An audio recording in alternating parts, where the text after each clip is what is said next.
ভিডিওটিতে ক্লিক করার জন্য আপনাদেরকে জানাই অসংখ্য অসংখ্য ধন্যবাদ। আপনারা দেখছেন আপনাদের প্রিয় ইউটিউব চ্যানেল wow007। তো ফ্রেন্ড, সবাই কেমন আছেন? নিশ্চয়ই খুব ভালো আছেন। ইতিমধ্যে বড় আপডেট রাজ্য সরকারি কর্মচারীদের, ভিডিওটি সম্পূর্ণ দেখবেন। চ্যানেলে যারা এই ভিডিওটি প্রথম দেখছেন অবশ্যই চ্যানেলটিকে সাবস্ক্রাইব করে রাখবেন।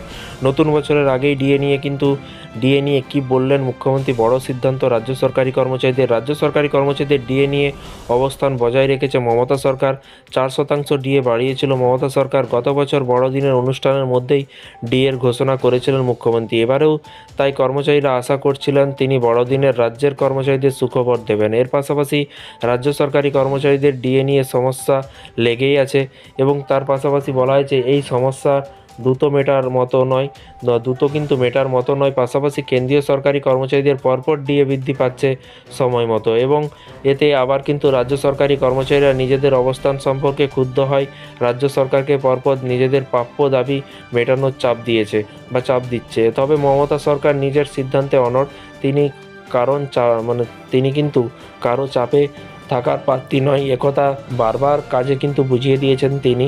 এবং এর পাশাপাশি বলা হয়েছে যে এরপরে কিন্তু নিজেদের প্রাপ্য আদায় করতে ডিএর জন্য মামলা দায়ের করেছে। সেই মামলার নিষ্পত্তি 2025 সালে হওয়ার কথা এবং 7 তারিখে কিন্তু ডিএ মামলার শুনানিটি আছে। ডিএর বকেয়া না মিললেও বাংলার বাড়ির প্রকল্পের টাকা তিনি কিন্তু বাংলার মানুষের অ্যাকাউন্টে পৌঁছে দিয়েছে।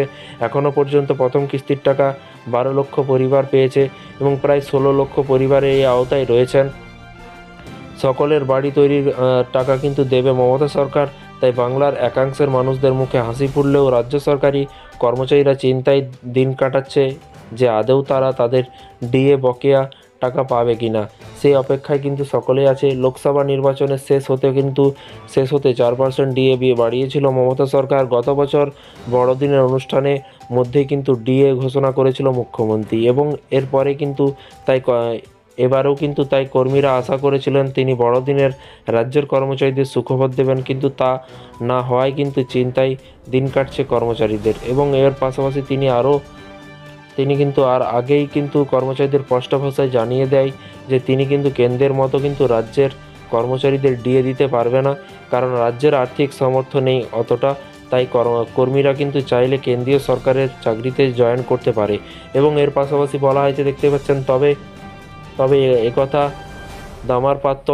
একথাই দমার পাত্র নয় রাজ্যের কর্মচারীরা।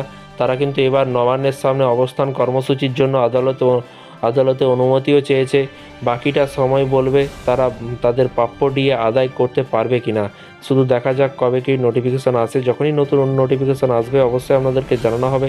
তাই চ্যানেলটিকে সাবস্ক্রাইব করে পাশে থাকা বেল আইকনটিতে প্রেস করে রাখুন পরবর্তী নতুন আপডেট পাওয়ার জন্য। ভালো থাকবেন, সুস্থ থাকবেন এবং নিজের খেয়াল রাখবেন। Thank you.